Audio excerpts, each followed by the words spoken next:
Hey guys, this is my review on Megan Thee Stallion's Act 2. So you guys can go back and see the video that I did reviewing the original Megan Act 1. I rated it about a 6.8, but I have ranked the female rappers and Megan is my number 2. So you could say that I was pretty disappointed by Act 1, but I do feel like she redeemed herself with Act 2. I felt like the bars were there and I was kind of missing bars from Act 1. The only thing that I will give as a critique about this Act 2 is that I did still feel like some of the flows and cadences were the same. A lot of the subject matter was the same. But I've come to just accept that a lot of these girls today really stick to their sounds. Like, it's not just Megan. A lot of Ice Spice stuff kind of sounds the same. A lot of Sexy Red stuff kind of sounds the same. A lot of Glorilla stuff kind of sounds the same. You know, these girls get into their sounds and they stick to them. They're not like Nicki or even Cardi, where I felt like there was just more versatility in the sounds being used. Okay, so we're about to go through each song. I will give y'all a rating, my favorite bar, and just let y'all know what I thought about the song overall. So the first song, Bigger in Texas, I rated it a 9.5 out of 10. I said it was very bar heavy and she came out swinging, addressing shit. The only reason it's not a 10 is because I do feel like we've heard almost this same song from Megan before. So verse 1 alone, I love how she said, bitch, I look good in my throwbacks, look good chubby, I look good slim. Because everybody was talking about Megan body as she gains weight, as she loses weight. Does she have surgery? Does she not? Then she said, pulling whole scalp back like a scrunchie. Tuned in, you subscribe to me monthly. A bum bitch can't get in my company. Surrounded by stars like I'm repping my country. Last favorite bar from verse 1, bet against me, fuck up your parlay. These niggas know I'm the biggest investment. So now let's talk about verse 2 and the outro, because it's not really a third verse. Everything bigger in Texas, no injections. We at the poll, no elections. Bitch, don't come around me trying to pass out drugs, ho. I ain't popping no Teslas. So all the girls got surgery, Meg don't. Everybody on drugs, Meg not. That's what she said. Y'all hoes treat a nigga like a death row meal. I treat niggas like charcuterie. Come on. Self-made, asexual, and I'm always on point like a decimal. Irritating these bitches like eczema. I can hang anywhere like a testicle. Oh my God. I'm the youngest bitch owning her masters. Bitch is old as fuck, stuck in a deal. As far as we know, Nicki is now out of her deal with Young Money, but I do think that was a shot for Nicki. Then she says, always itching for a motherfucking problem. Bitch, ho, please go get tested. Always begging me to crash out with these losers. Shut up, enjoy this music. Y'all gonna learn I move on my time and not for none of y'all amusement. Basically meaning everybody was begging her to crash out, respond to Bigfoot right away, get on the internet with Nicki and have the Twitter battle. And she said, I'm not doing that for y'all. Like, I'm not crashing out for y'all. Y'all gonna hear it in the music, period. And I mean, she comes up under Beyonce and Jay-Z, so what could we really expect at this point? So next up, we got Bourbon. So she rolled the fuck out of this beat on Bourbon. Rapped her ass off, I'm not gonna lie. But there was similar subject matter, of course. But I gave this one a 9. Bitches buying ass and ain't fixing the face could go to a few people. We know she has beef with a lot of surgery girls. But the only person who I feel like people say something about their face not really matching the body is Erica Banks. Shout out to God because he set up the table, own everything, everybody ain't able. Another shot at the girls who don't own their masters. Then in the second verse, she said, bitch need a pen pal, can't spit a bar. Spit your best when you're trying to get a nigga off. Bitch is lame and I don't want to sit with them. Bitch is mouse and I don't want to click with them. Coming for me like I'm putting dick in them. They compare you to me, you a synonym. I'm producing these bitches like Timbaland. She definitely didn't come to play and she came to redeem herself. Y'all not going to say these girls out rapping me when y'all know I'm lyrically better than these girls. So I'm glad you put in the work this time, babe, because I knew you was lyrically better than the girls, but you wasn't showing it on that Act 1 like you're showing it right now. Even her saying niggas ain't making these labels no money, everything they make going straight to the dealer. All these niggas is on drugs. Like, hello? Number one rule, I really like this beat. I said this felt like a party diss and I'm here for it, but I did feel like she could have did a little bit more with this song and I rated it an 8. My favorite bar from this song was, you know I pull up shoot a movie like it's AMC. I cannot cater to these niggas, but I love some beat. So we know AMC movie theaters and then we know Destiny's Child cater to you. And then she also says, I gotta regulate these niggas like I'm Warren G. This nigga talking like I ain't that bitch, knowing if I leave, he gonna turn into Jordan Sparks, no air, he can't breathe. Warren G got a song called Regulate and Jordan Sparks and Chris Brown got a song called No Air. Okay, next up, Rocksteady. I rated this an 8 as well. I said, oh, so Ciara cleared the goodies beat for Megan Thee Stallion, but not Stunner Girl. And I thought the reasoning that was given was that people said, oh, Stunner Girl turned the goodies meaning on its head. She was being too sexual. Goodies was about keeping your goodies in the jar. Megan and Flo was talking about sex on this song. So clearly that wasn't the reason that Ciara didn't clear it. Meg really slid on this though. She was definitely popping her shit. I feel like Flo Milli was cool, but she wasn't necessarily needed. Like I could have had the song with or without her. She didn't really bring that much or anything special in my opinion. Like her bars wasn't that great. Like, it was cool, but it wasn't all that to me. So as far as Meg, I like when she said, hoes taking shots, so I came out with a drink. 16th letter of the alphabet, that's me, P. Then she said, I should pimp rap bitches all that ass they be selling. They love to talk numbers because they can't talk talent. Basically saying these girls are talentless. They be putting out garbage. And then as far as her saying they love to talk numbers because they can't talk talent, I low-key feel like that's a shot at Cardi B. Because Megan used to be a big fan of Nicki Minaj. But I do remember her throwing shade at Cardi about not writing her music before she got cool with Cardi. But Cardi got more numbers than Meg. Even with her one album, Megan has never touched those numbers that Cardi touched. And Cardi always used those numbers as a defense for herself. Okay, and as we reach the fifth song, Best Friend, things start to go downhill for me a little bit. One thing that I've always said about Megan, she delivers with her verses and her bars, but her hooks have always needed help. And because I think she doesn't want anybody else on her writing credits for real, she tries to not get help with hooks, but she really needs help with her hooks. So I said that auto-tune on the hook and chorus is terrible. Why not just get a singer like Mariah the Scientist, or even a rapper who also really sings well like a Baby Tate or Lakia? Girl. But I said that the verses were decent, even though nothing really stuck out. So I rated this one a 5.5, and my favorite bar was from the second verse. I know a rich nigga hate to see me coming, digging in his bag like a bitch got the munchies. I take D, Papa, I don't do no running. Told him hit the brakes because I hate the quick pumping. Okay, so next up, song number 6, Right Now.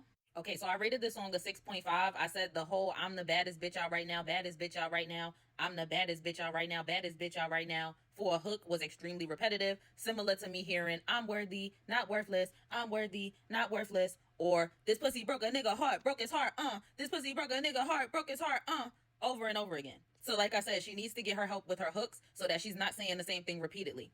Even the end of this first verse, she was like again and again and again and again. And she did that twice. Like, I don't like that. All that filling space with words when you could do much more than that is not going to work for me, babe.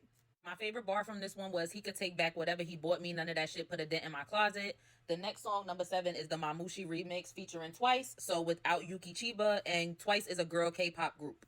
So I said it's the same hook with the girl singing Yuki's part instead. Meg did redo her verse, but I did like her first verse better than this. Even though this verse was cool, I just preferred the original verse.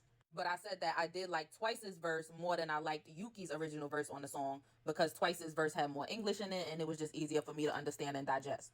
Overall, I didn't necessarily feel like this song needed a remix, and I rated it a 6 out of 10. So next up, we have TYG featuring Spirit Box. This was definitely a different sound from Meg and showed some versatility. It was like rock metal type vibes. So I said that I'm assuming this is Spirit Box general sound from the beginning of the song. It's something that I would have expected from like a Doja Cat or Rico Nasty, maybe even a Doechii, and I think they would have served as a good feature on this song. But I did like what Megan did for it. She got out of her comfort zone, and I really liked the anger on the track. I finally felt like we had no sexual subject matter, and I enjoyed the back and forth between Megan and Spirit Box. I rated this song a 7.5 out of 10. Favorite bars from this song: can't let a B play me, this ain't a biopic. And who in the fuck do you bitches think y'all talking to? Slap a wrong bitch, she asked me what the fuck I do. I'm running down on any bitch that look like you. You did me dirty, now your life ain't shit. And I ain't wishing you the best, bitch. That's what you get. I like that energy, honey.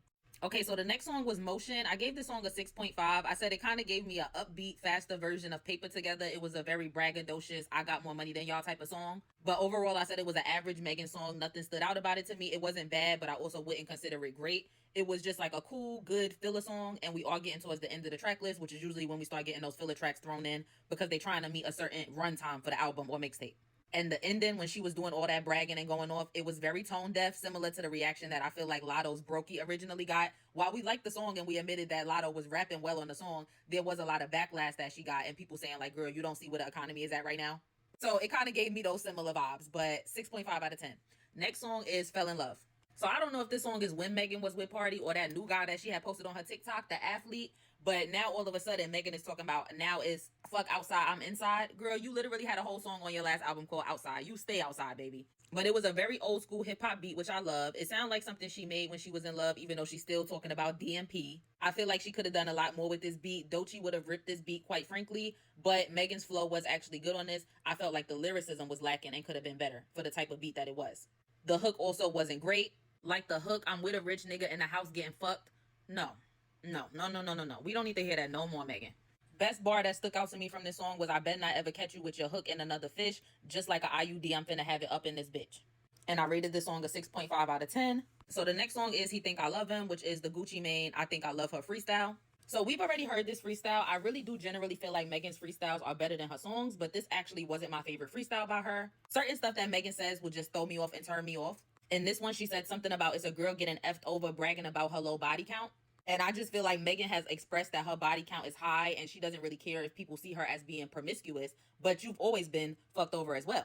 According to you, Party cheated on you, Tory popped you, the baby exposed all y'all tea. So you being promiscuous and having a high body count and owning your stuff hasn't stopped you from getting effed over. So why are you throwing shade at the girls who are online bragging about having a low body count because you feel like they getting effed over by the same man over and over again? That's their business. And in my opinion, it might be better to get effed over and over again by the same man rather than get ran through and effed over by 5 or 10 men and it's public and everybody know who you've been with. And y'all may feel like it's petty, but I'm going to always call out the cap. Even her saying that she graduated at the top of her class. I graduated at the top of my class with a 3.8 magna cum laude. Megan graduated with a 2.7 GPA. So this freestyle just felt like a bunch of cap. It feel how y'all want to feel. You know what? I'm going to be fair. I just really didn't like certain stuff she said in that, but I'm going to give her a 7 for it because it did have some other bars that I see. My pen gets gutter, I'm bowling. Tina Snow niggas know I'm the coldest. Tell a bitch let it go cause I'm frozen. Ask him what I got on, he don't know it. Niggas had no taste before COVID. The way I play niggas, I need me a Tony. So she had her bars in there. So I'm gonna give it a 7 out of 10. But it was very short, and those few things that she said threw me off enough that it lowered the rating. Next up, we have another freestyle, Like a Freak, which is a Like a G6 freestyle. So I like this a lot better than the Gucci freestyle. Again, it's something that we had already heard. I gave this an 8 out of 10. Some bars that stuck out to me from it: Conceited with a very good reason, a reference to Remy Ma's Conceited. I'm feeling like a housewife holding up my peaches. The Real Housewives of Atlanta hold peaches. Adam up, bitches ain't even a fraction. I'm hungry in this game like I'm fighting for my faction, which is referencing Hunger Games. Call Peter cause I'm sending shots like Katniss, another Hunger Games reference. Def Jam, y'all letting jokes get famous, which is a reference to Def Jam, the record label, but also the HBO stand-up comedy show that used to be out, Def Comedy Jam. Basically saying that the current rappers are more like comedians or jokes. And then lastly, on Ballpoint, I got the best pen in the game, which we all know Ballpoint is a type of pen. The last song on the project is Never Play. So this song features RM of BTS, and I believe it's the new WWE SmackDown intro song when it comes on. I rated this song a 7.5 out of 10. I said I liked Megan's verse and the chorus was fine as well. RM of BTS's verse did throw it off for me a little bit, but overall, like I said, a 7.5. So now I'm about to add up my rating for each song, and then we're going to divide it by 13 because there's 13 songs on this track list, and that will give you guys my overall rating for Act 2 of Megan. So when I add up my rating for each song, I got a 95.5. You can see 9.5 plus 9 plus 8 plus 8 plus 5.5 plus 6.5 plus 6 plus 7.5 plus 6.5 plus 6.5 plus 7 plus 8 plus 7.5 equals 95.5. We're going to divide that by 13, which is going to give us an average of 7.35. So that is my rating for Act 2 by Megan, 7.35 out of 10. So like I said, definitely an improvement from Act 1, which I rated about a 6.8. But if I do have to be honest and compare, I would say this would put it in the top 5 female rap projects dropped this year, but it would put it at number 4 or 5 because I still have JT City Cinderella, Lotto Sugar Honey Iced Tea, and Glorilla Glorious, and probably even Doechie's Alligator Bites as my top 4. But I definitely feel like overall she redeemed herself from Act 1, and she did put herself in a position where I can confidently say she did deliver one of the top 5 female rap projects of the year. So good job, Megan, and I will see y'all later for my next review. Bye.